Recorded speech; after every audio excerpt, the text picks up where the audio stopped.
الحمد لله رب العالمين والصلاة والسلام على رسوله محمد وعلى آله وصحبه أجمعين.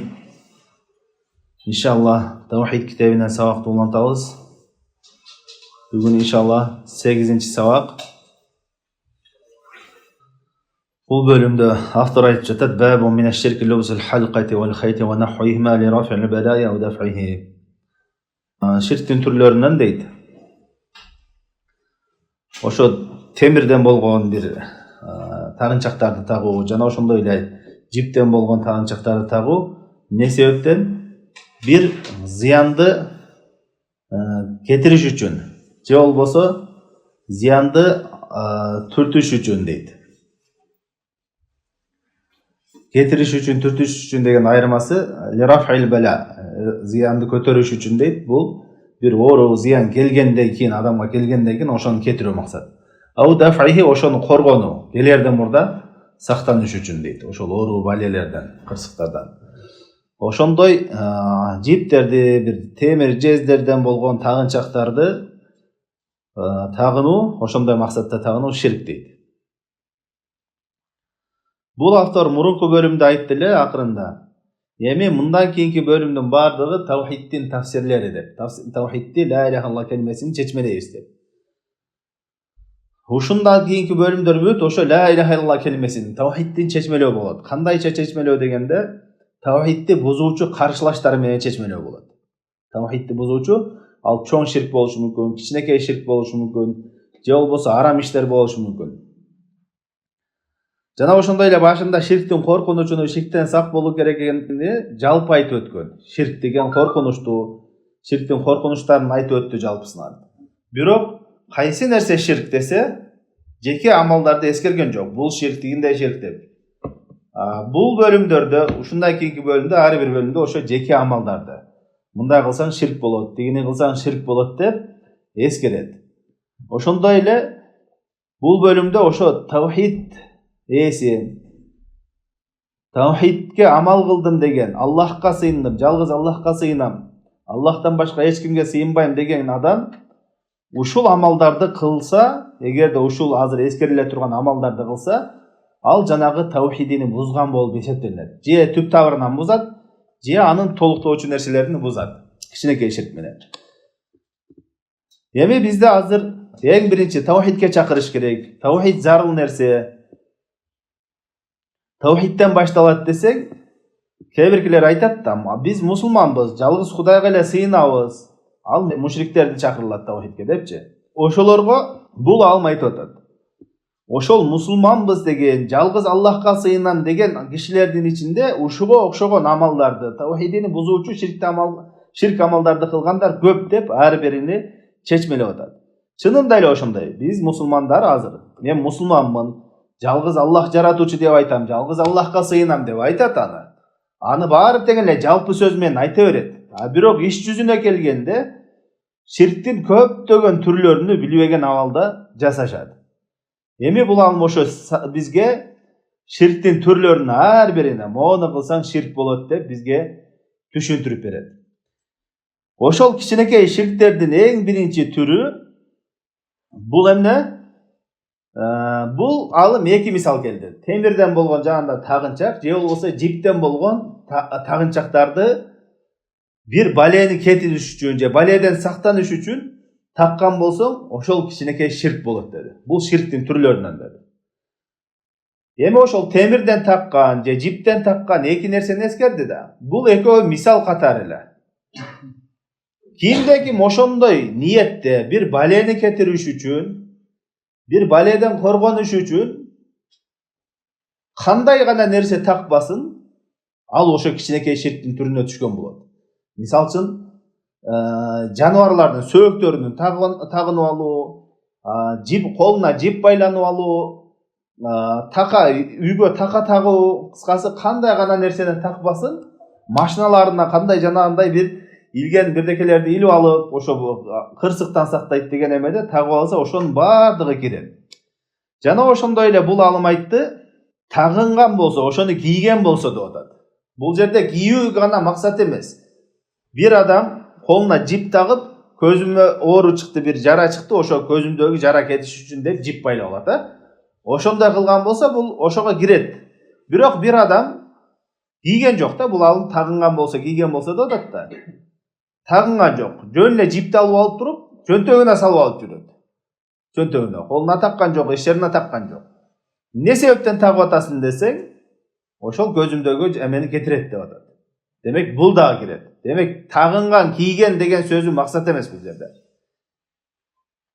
Бул бөлүмдөгү жалпы эреже биз жакшылап түшүнүп алайлы. Кайсы бир нерсени Аллах Таала себеп кылбаган бир нерсени, чыныгы себеп болбогон нерсени адам себеп деп ишенсе бирдекеге, себеп деп ишенип, ошол бир жамандыкты кайтарат же жамандыкты адамга келгенден кийин кетирет. Ал жамандык ардеке болушу мүмкүн. Оору болушу мүмкүн, кырсык болушу мүмкүн, кандай гана бир жамандыктын түрү болбосун. Ошол жамандыкты кетирет же болбосо жамандыктан сактайт деген ниетте себеп болбогон, чыныгы себеп болбогон нерселерди себеп деп ишенсе, мына ошол кичинекей ширк болот. Түшүнүктүбү? Буга бизде жашообузда өтө көп мисалдар бар. Мисал үчүн, така кагып коет эшиктин оозуна, көз тийбейт дейт. Көз мончок ийилип коет. Жандай көз мончоктор бар, көз тикенек бар, аны ийилип коет. Чүпүрөк байлашат, жип байлашат, кыскасы баленин баарын кетирет деп ошондой себептерди кылышат. Жолго чыксаң эмне? Карамышык өтүп кетсе жолуң болбой калат дейт.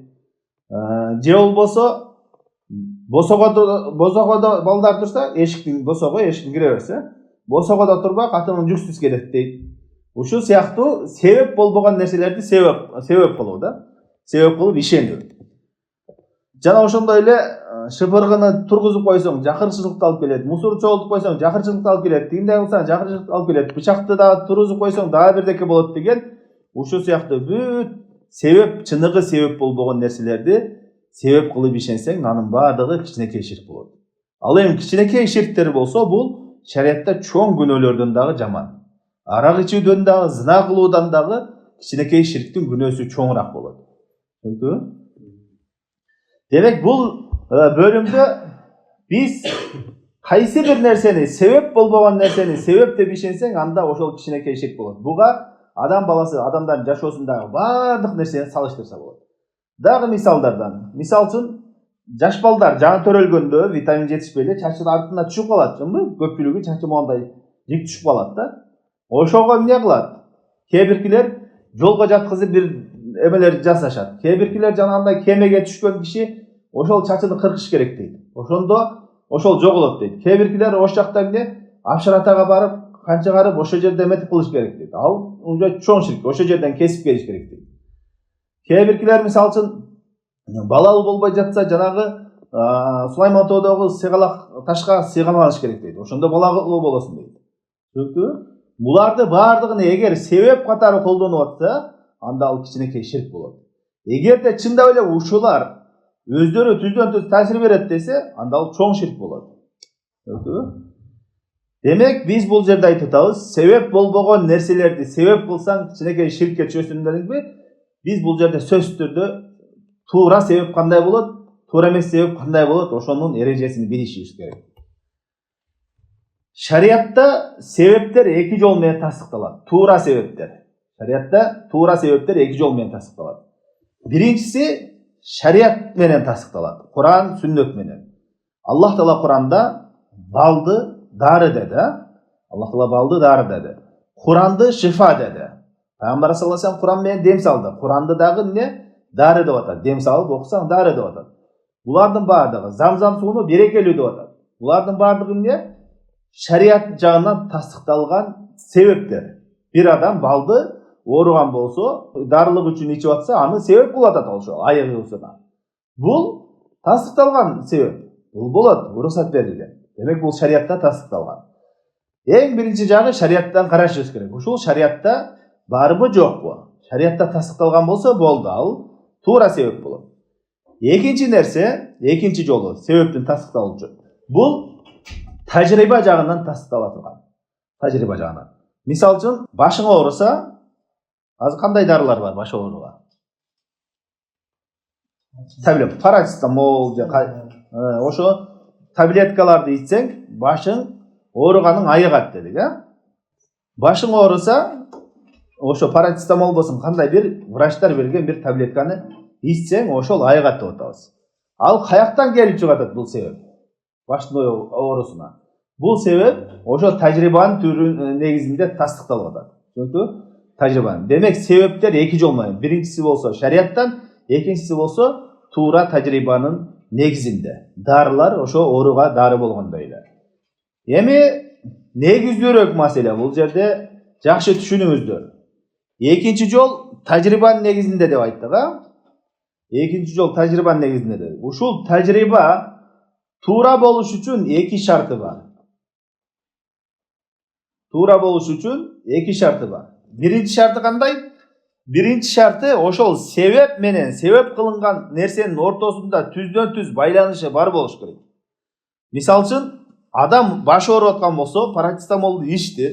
Бул тажрыйба түрүндө тастыкталган деп атабыз. Парацетамол ичти, башы айыгат деп атабыз, Ал эмне аны ичкенде түздөн түз байланышы барбы, жокпу? Байланышы бар. Ал ичине кирет, организмге кандайдыр бир таасирин берет. Чынбы? Значит, бул жерде байланыш бар түздөн түз. Биринчиси ошо түздөн түз байланыш бар болуш керек. Экинчиси болсо, экинчи шарты. Ошол байланыш ачык айкын, көрүнүктүү, түшүнүктүү болуш керек. Түшүнүксүз байланыштар боло турган болсо, ал байланыш туура эмес болот, ал себеп. Мисалы үчүн, бирөө айта турган болсо, мен ушундай бир кудуретим бар, тете отургандым, онда кылып туруп эле кулатып коем десе, тийбей эле. Бул каяктан эметип атасың десе, бул тажрыйбанын негизинде. Мен 2 жолун жасап көрдүм, ушинтип. Болот экен ушинтип. Мен тиги кулата алам деп, ишеним менен, толук ишеним менен, онда кылып койсоң кулап калат экен деп айтса. Бул тажрыйбанын негизинде деп атса, тажрыйба туура болобу, туура эмес болобу? Туура эмес. Неге? Анткени биринчиден түздөн түз байланыш жок ал жерде. Байланыш жок. Ошондой байланышы жок себептер бул туура эмес. Түздөн түз байланыш болуш керек жана ошо байланышы көрүнүктүү болуш керек, ачык айкын. Бул жерде бирөө байланышы бар десе дагы, кандай байланышы бар десең, түшүндүрүп айта албайт ал нерсени. Түшүндүңбү? Эми мисалы үчүн көзүңө тирсек чыкты, колуңа жип байлап алдың мондай. Колуңа жип байлап алдың, тирсегиң кетет деп. Ошону айтабыз, эмне себептен муну байлап алдым десең, айтат көзүм айыгат деп. Мунун байланышы барбы, жокпу десең, байланышы жок анын эч кандай.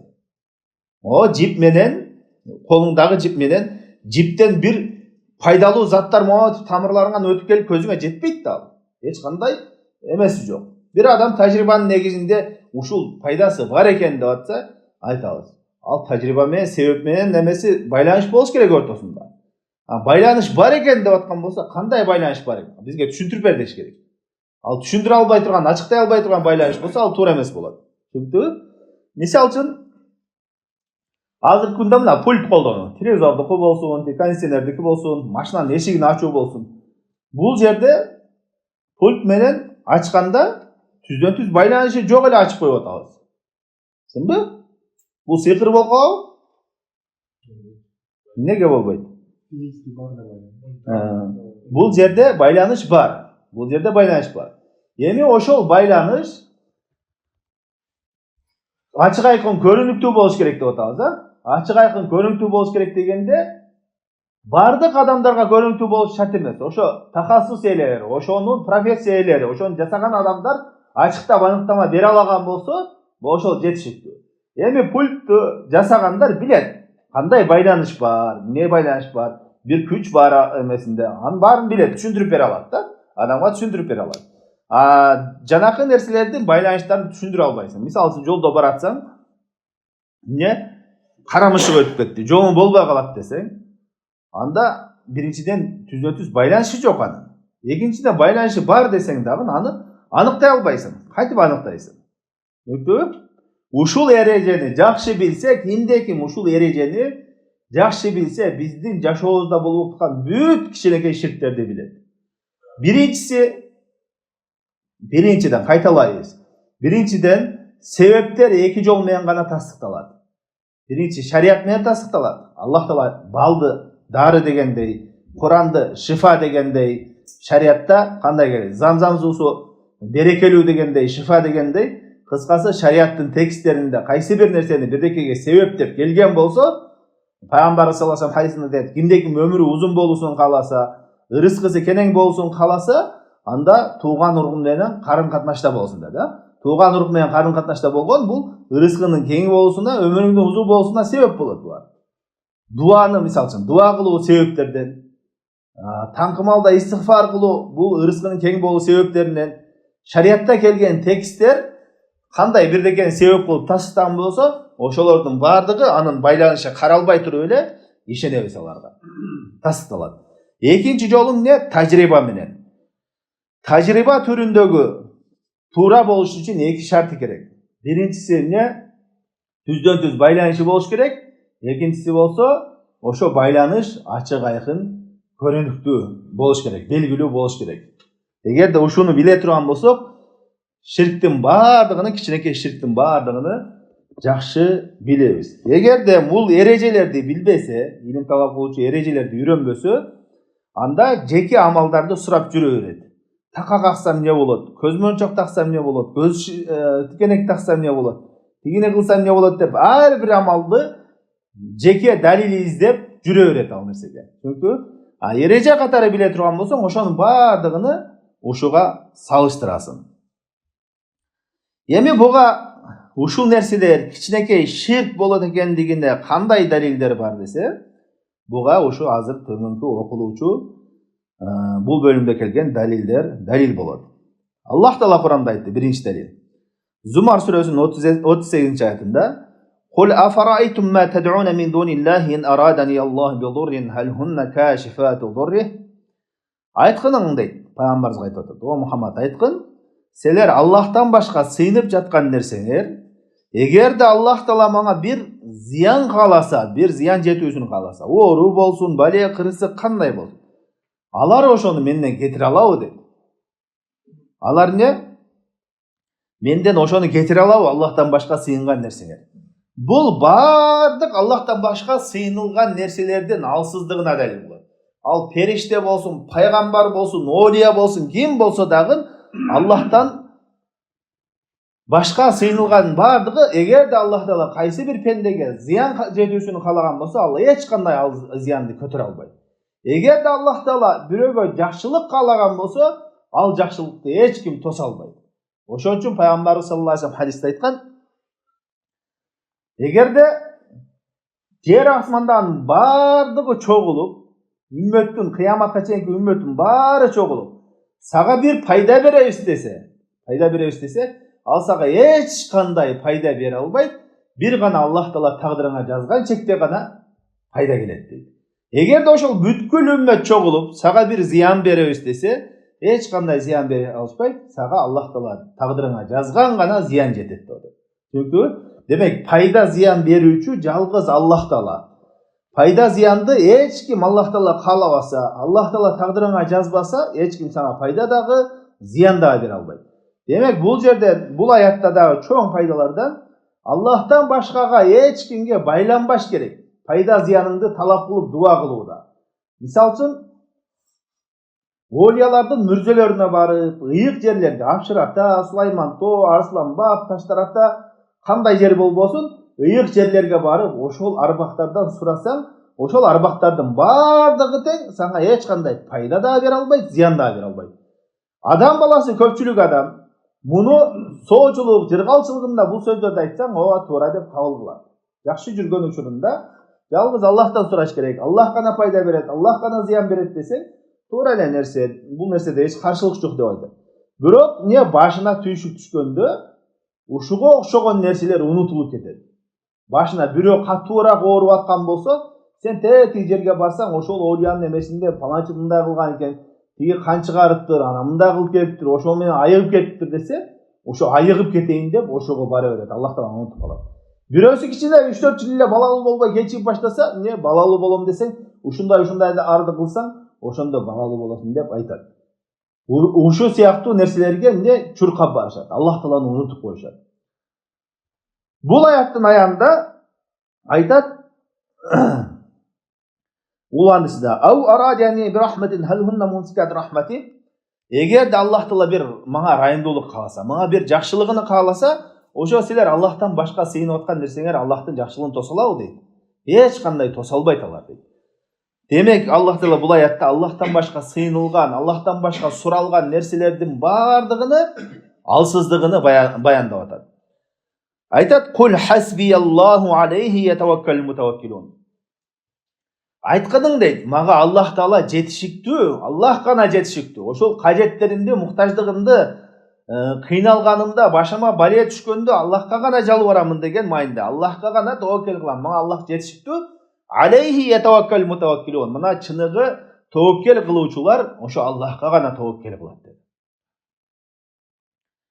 Аллах Таала Аллахтан башка сыйынылган нерселердин бардыгыны алсыз экендигин баяндап, башка аятта айтат: "Инналлазина тад'уна мин дунихи ла яхлуqu зубаба ва лау ижтамау ла."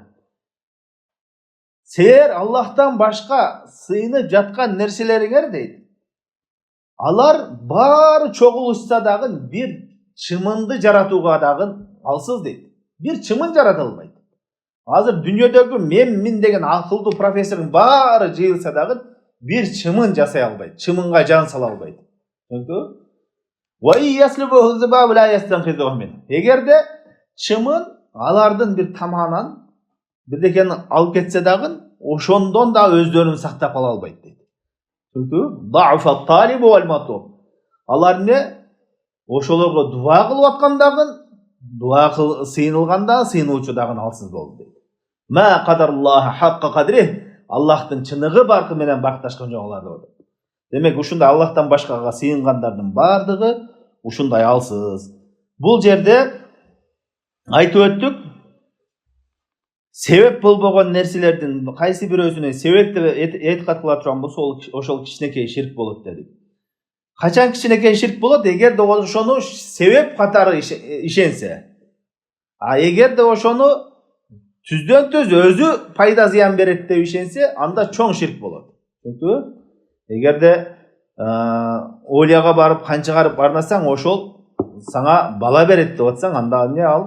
Чоң ширк болот. Же ол болсо көзүмө андай көзүм очо така алганда ушул өзү балени кетирет деп атсаң, ишенсең, анда ал чоң ширк болот. Ал кафырлык динден чыгара турган чоң ширк болот. Бул болгону себеп деп аткан болсоң, анда ал кичинекей ширк болот. Кичинекей ширк дагы чоң күнөөлөрдөн болот. Андан кийин عن عمران بن حسين رضي الله عنه أن النبي صلى الله عليه وسلم رأى رجلا في يده حلقة من صفر فقال: ما هذه؟ قال: من الواهنة. فقال: انزعها فإنها لا تزيدك إلا وهنا، فإنك لو مت وهي عليك ما أفلحت أبدا.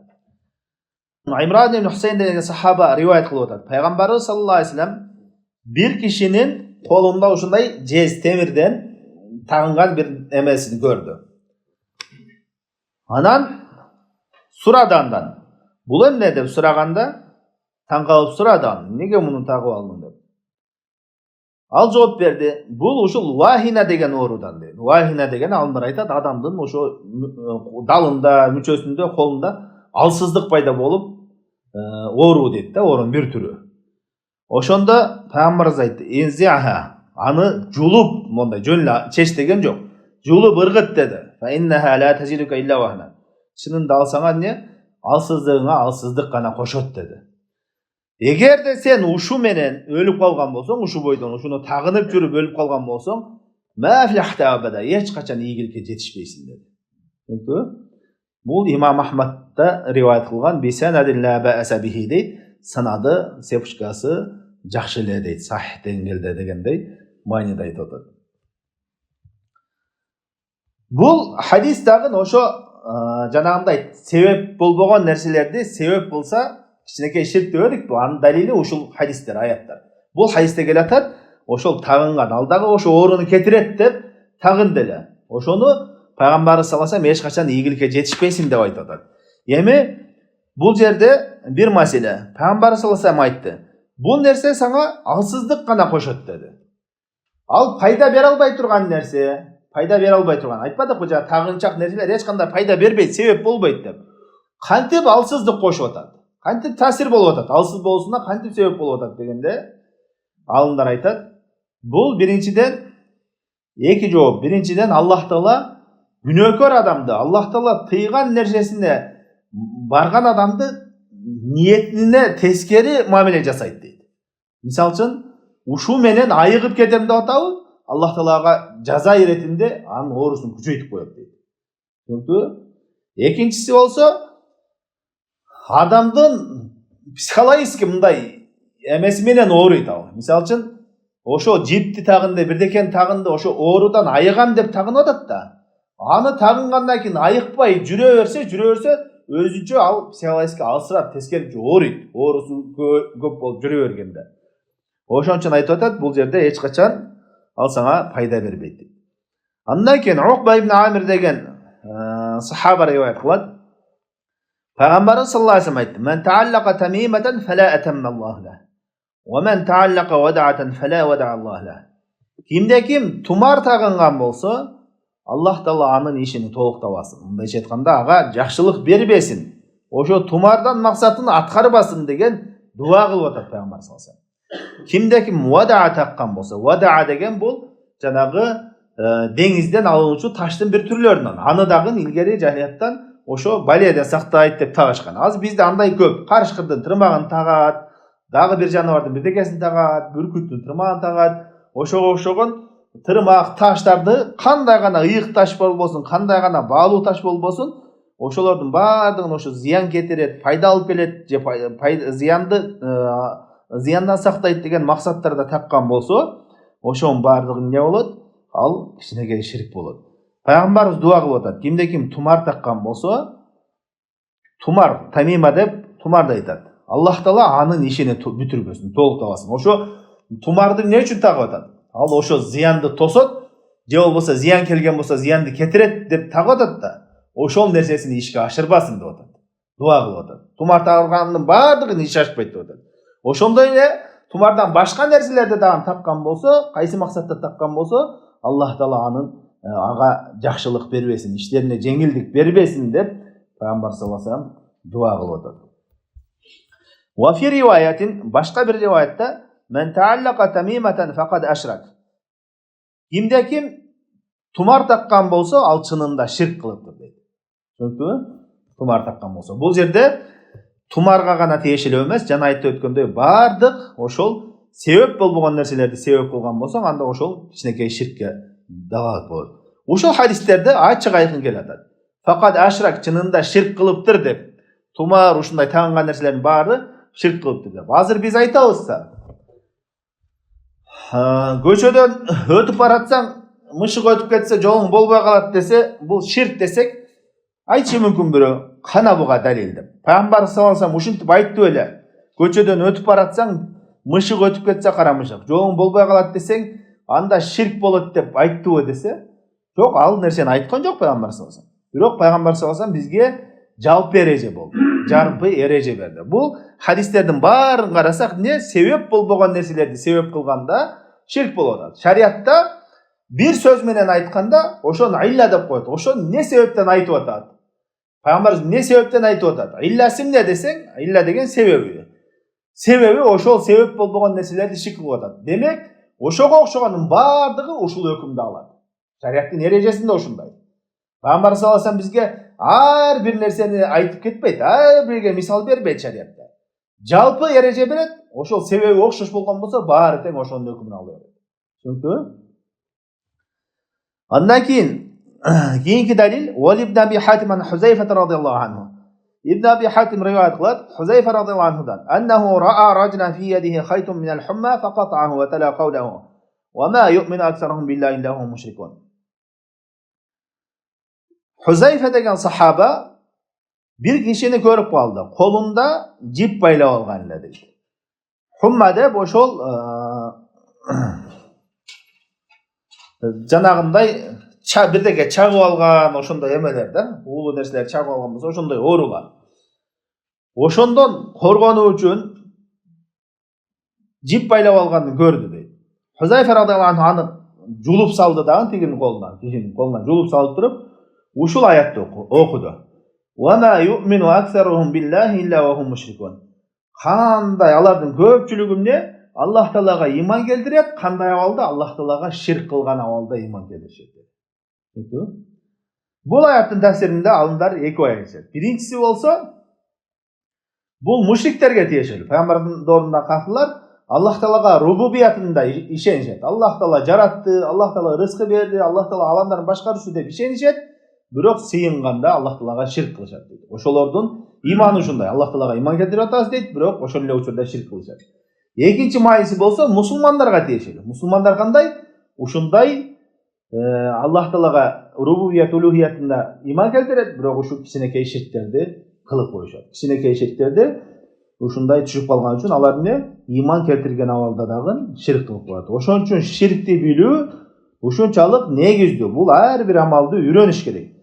Айтыңыздарчы мына, биздин жашообузда барбы жокпу ушуга окшогон ширктер? Толтура. Адамдардын арасында толтура. Муну ширк деп билбей калган. Бул азыр бизге бир эле мисал келди. Бир эле мисалдан, бир эле маселеден жашообузда канча тажрыйбада болуп аткан ширктердин баары чыгып атат, чынбы? Буга окшогон азыр бизде келет көптөгөн түрлөрү. Ширктин башка түрлөрү. Ар биринен ушундай мисалдар чыгат, толтура. Демек, мусулмандардын абалы ушундай экен азыр биз бул аятта келгенде. Көпчүлүгүбүз Аллах Таалага иман келтирип атабыз деп айтабыз. Аллахты жалгыздап атабыз, жалгыз Кудайга сыйынабыз деп айтабыз, бирок ошол эле учурда ширктен арылбай жүргөнүбүз толтура. Ошон үчүн ширктин түрлөрүнү баяндап үйрөнүш керек. Дагы мисалдардан эскерип кетиңиздер азыр жанагы эрежеге. Мисал үчүн жылдыздарга ишенүү. Гороскоп, эртең менен чыгып атып, коюп, кадимкидей көрүп чыккандар бар азыр. Жаштарды көп андай шаарда. Угушуп, бүгүн не болот экен гороскоп? Мен гороскопум мындай, сен мындай болсоң, чыксаң бияка паланчыга жолугасың, же муну акча табасың, же мындай кыласың десе, ошого жараша амал кылышат. Бул себеппи, себеп эмеспи? Себеп эмес. Ошондой нерселер толтура, адамдардын жашоосунда ошондой нерселер толтура. Азыркы күндө аялдардын башын айлантып аткан көпчүлүк психологдор. Психологдор эмне? Аларда дагы ушундай нерсе бар. Өзүңдөгү ичиңдеги кудретти чыгарышың керек дейт. Аны эмне? Кайталап, мондай көп. Мен мондай кыла алам, мен мындай кыла алам деп кайталап өзүңдү өзүң ишендирсең, уверенность, ишеним пайда кылсаң, ошол нерсени кылсаң кылып кетесиң дейт да. Бул нерседе пайдалуу жагы дагы бар, зыяндуу жагы дагы бар. Мисалы үчүн пайдалуу жагы кандай? Арам болбогон иштерде болсо, жалкоо болуп жата бербей, өзүңдү кой, мен колуман келет деп аракет кылып түркүп аткан болсо, бул пайда берет. Бирок ушул нерсени туура эмес жакка пайдаланган шайтан дажжалдар да көп. Кандай? Мен оттун үстүндө басалам, оттун үстүндө басалам, оттун үстүндө күйбөйм деп ушинте берсең, оттун үстүндө басып кетсең күйбөйсүң дейт да. Сыйкыр жолго колдонгондор бар ошондо. Өздөрү сыйкырчылар, бакчылар. Анан адамдарга ушуга окшогон нерселерди айтып келип, карагыла, мында мен отто басып атам, же мындай кылып атам деп сыйкырларыны көргөзүп коет. Анан ошону менен ишендирет, алдайт. Көрдүңөр, мен мону кылып атам, ушундай дедим эле, ушунун негизинде ишке ашты дейт. Ал чынында ал ошентип өзүнүн ишенич кирген үчүн ишке ашкан жок, ал шайтандарга кызмат кылып, сыйкыр кылган үчүн ишке ашып атат. Бакчылык кылган үчүн.